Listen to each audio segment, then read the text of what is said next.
Yellow media రాతలు కూటమి వాళ్ళ లెక్కలు ఎలా ఉంటాయంటే, వైసీపీ ప్రభుత్వం ₹2.30కే విద్యుత్ కొన్నదనుకోండి, అందులో అవినీతి ఉన్నట్లు.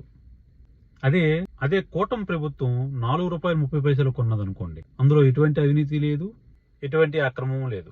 వైసీపీ ప్రభుత్వం వాళ్ళు అంబానీతో, ఆదానీతో, గ్రీన్ కో లాంటి పెద్ద సంస్థలతో ఒప్పందాలు చేసుకొని ఇండస్ట్రీస్ పెట్టారనుకోండి, అందులో క్విడ్ ప్రోకోలు ఉన్నట్లు, అవినీతులు ఉన్నట్లు, భారీ అక్రమాలు ఉన్నట్లు, అవినీతి జరిగినట్లు. అదే కూటమి ప్రభుత్వంలో 2 నెలల క్రితం పుట్టిన కంపెనీకి 3,000 కోట్ల రూపాయల ఆస్తి ₹50కి ఇచ్చారనుకోండి, ఎటువంటి అవినీతి లేనట్లు.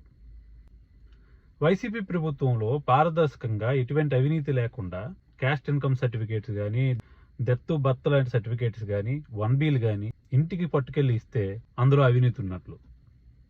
అదే కూటమి ప్రభుత్వంలో డెత్ సర్టిఫికేట్ కోసం ₹50,000 డిమాండ్ చేసినా కూడా అద్భుతమైనటువంటి పాలన అందించినట్లు వీళ్ళ లెక్కలు.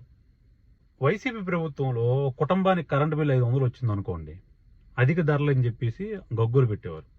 అదే కూటమి ప్రభుత్వంలో ఇప్పుడు 500 వచ్చిన కరెంటు బిల్లు సంవత్సరంలోనే 1000 వస్తుంది.